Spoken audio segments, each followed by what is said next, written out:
In today's show, I'm previewing Week 12 in the NBA. Michael Bolton. Thanks, Josh. It's Michael Bolton here, and it's time for another episode of the Locked On Fantasy Basketball Podcast. Let's get to it. Let's get to it, indeed. You are Locked On Fantasy Basketball, your daily fantasy basketball podcast, part of the Locked On Podcast Network.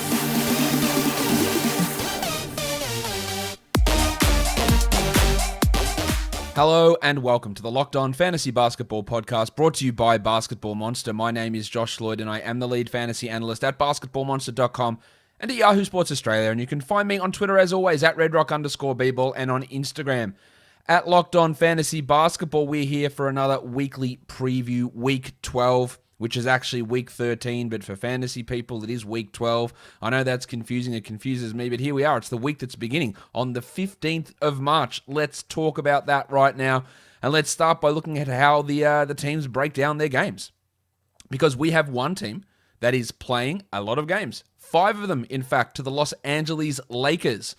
Now, we know we're not going to have Anthony Davis at all this week. Do we get 5 games out of LeBron? I would assume so. I think there is, if LeBron is going to sit one of these games, there's 2 back-to-backs for the Lakers.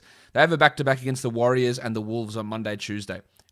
Maybe against Minnesota. LeBron doesn't play, but then it's Hornets, Hawks, Suns for the rest of the week. He'll play the Hawks, he'll play the Suns, he'll play that Hornets game in the middle, maybe that Wolves game, but there is 5 games for the Lakers. So you're looking at boosts for guys like the future MVP, Kyle Kuzma, like, if he returns, Marc Gasol.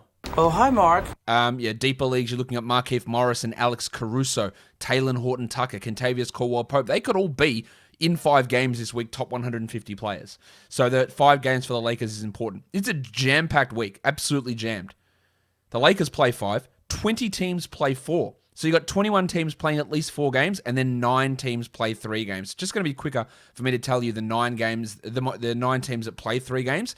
The Jazz, the Clippers, the Bucks, the Thunder, the Hawks, the Pelicans, the Raptors, the Magic, and the Wolves all have 3 games. Everybody else has 4 this week. So it is a really, really jam-packed week in the NBA. And I think we're going to get a few more of these as we head towards the fantasy playoffs. How does the week look? As you can see, busy. 8 games on Monday, 7 games on Tuesday, 10 on Wednesday, 6 on Thursday, 10 on Friday, 5 on Saturday, and 10 on Sunday. That's really busy. The lowest amount of games we have is the 5 on the Saturday. We are streaming on Monday, we are streaming on Tuesday, we are streaming on Thursday, and we are streaming on Saturday.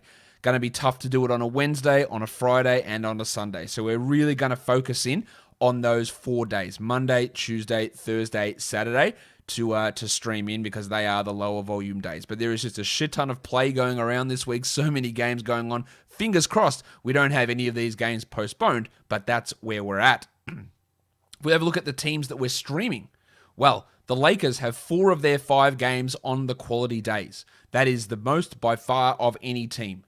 So when you are looking at streaming those players, Kyle Kuzma, Marc Gasol, Alex Caruso, Markieff Morris, Kentavious Caldwell-Pope, you can actually use them 4 times. So it's not a 5-game week where if you added Gasol, that you'd use him twice during the week, which would be pointless. You can use him 4 times, which when you compare that to a team such as the Raptors, who have 0 games on the low volume days, if you try and stream a Stan Johnson, a DeAndre Bembry, depending on the status of like your Ananobis and Van Vliets and those sort of blokes, Aaron Baines, you can't even use them, most likely.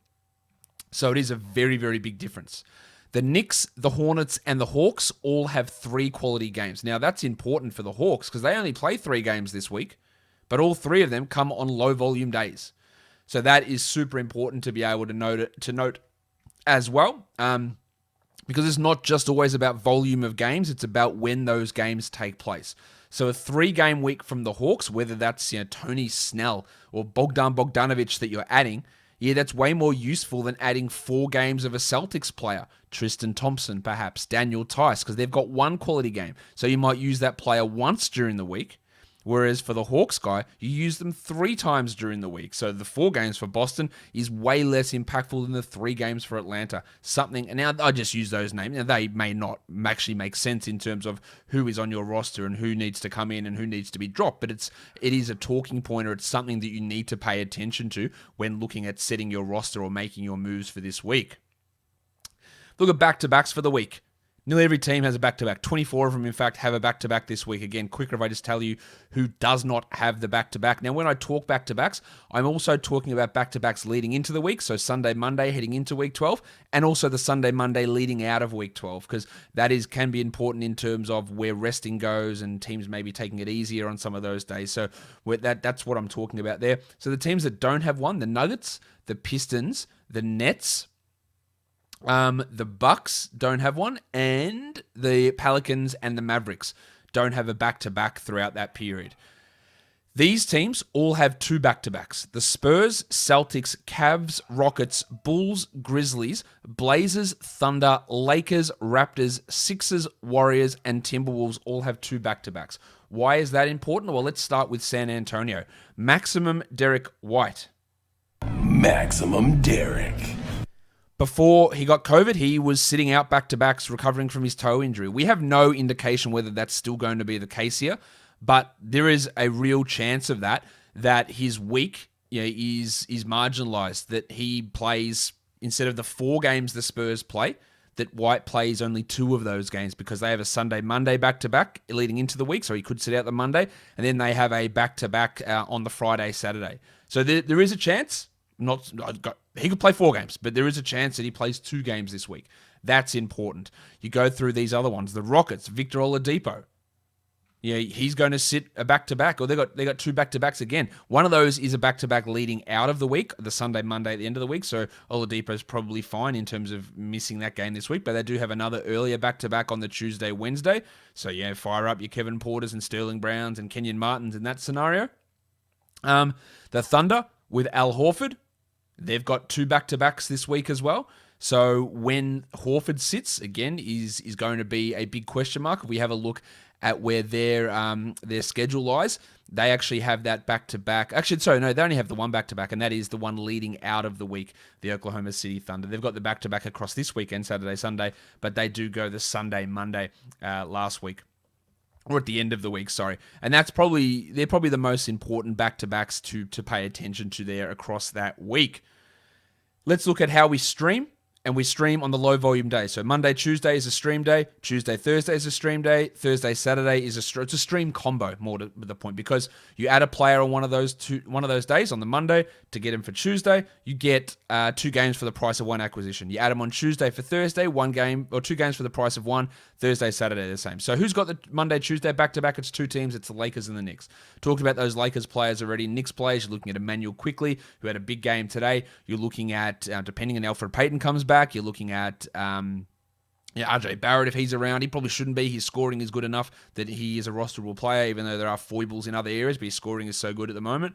Alec Burks, perhaps an option there. And then Tuesday, Thursday, you've got a plethora of teams who you can add for that pseudo back-to-back. Lakers, Blazers, Knicks, Jazz, Thunder, Hawks, Pelicans, and Wolves. So plenty of options there for you to stream in. Add on Tuesday.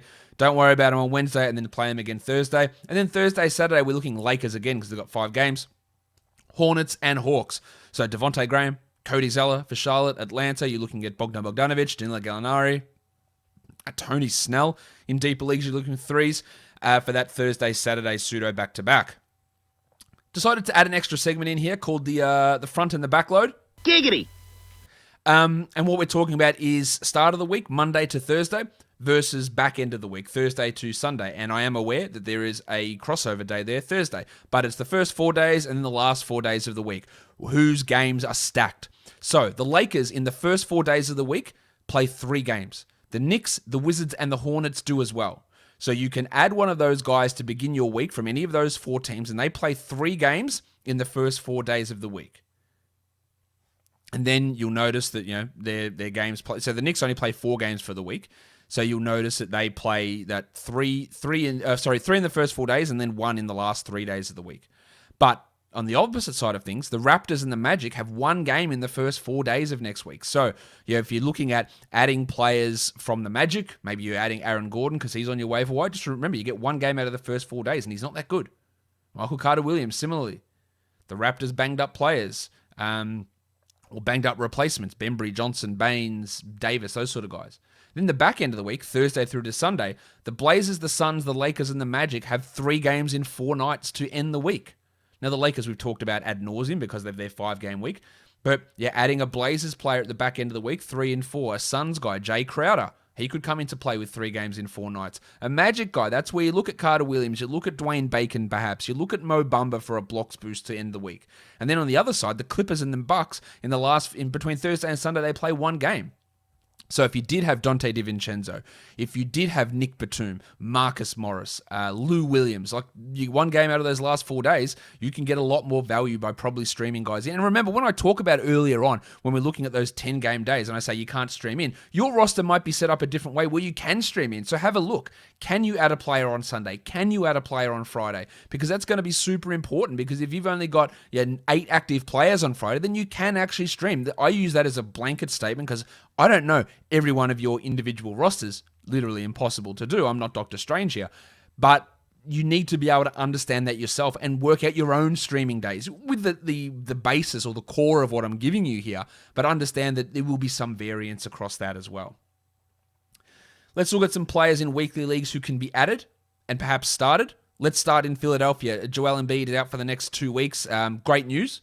I didn't want to put it out there, but I didn't think that it was a serious injury for Embiid, just with the way that he seemed to move afterwards. I thought that we'd get maybe a week or 2, and that's how it ended up. I didn't think it'd be torn meniscus or torn ACL, but I didn't want to put anything like that out there, so really good news. 2 weeks for him, but that means we're going to get Tony Bradley and Dwight Howard.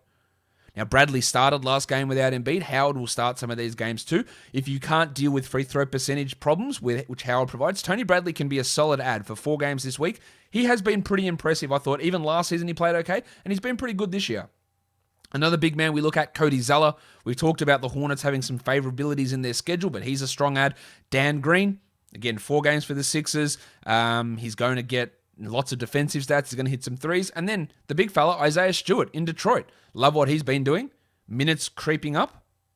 4 games this week. I think he's an interesting guy to at least add in and maybe even start him this week. If we're looking at players to sit in category leagues, I changed the order of this up as well. Normally I do players to add for Cat and then points, but I'm going to do Cat first and then points later. So players to sit in points league or in category leagues. Kevin Durant, look, there is a chance that maybe he's back at the end of the week. Don't start him, of course. Aaron Gordon, 3 games and he's still ramping up. No thanks. Steven Adams, just 3 games and not worth starting, I don't think. And same with Goose, Anthony Edwards. Not someone that's worth starting for this week with only the 3 games on. For weekly leagues in points, guys that we can add and start: Dwight Howard, Tony Bradley, we talked about those guys already. Cody Zeller, we talked about already, and Shake Milton. And you might ask why Shake Milton gets a boost with Joel Embiid out when they play different positions. You're right, it doesn't impact Milton's minutes. But what happens is that when Embiid is out there with the second unit and playing alongside Shake Milton, Embiid gets those shots. But if Embiid isn't there and it's Tony Bradley getting those minutes, then Milton gets those shots. So that's why his value improves, because his usage goes up in those scenarios.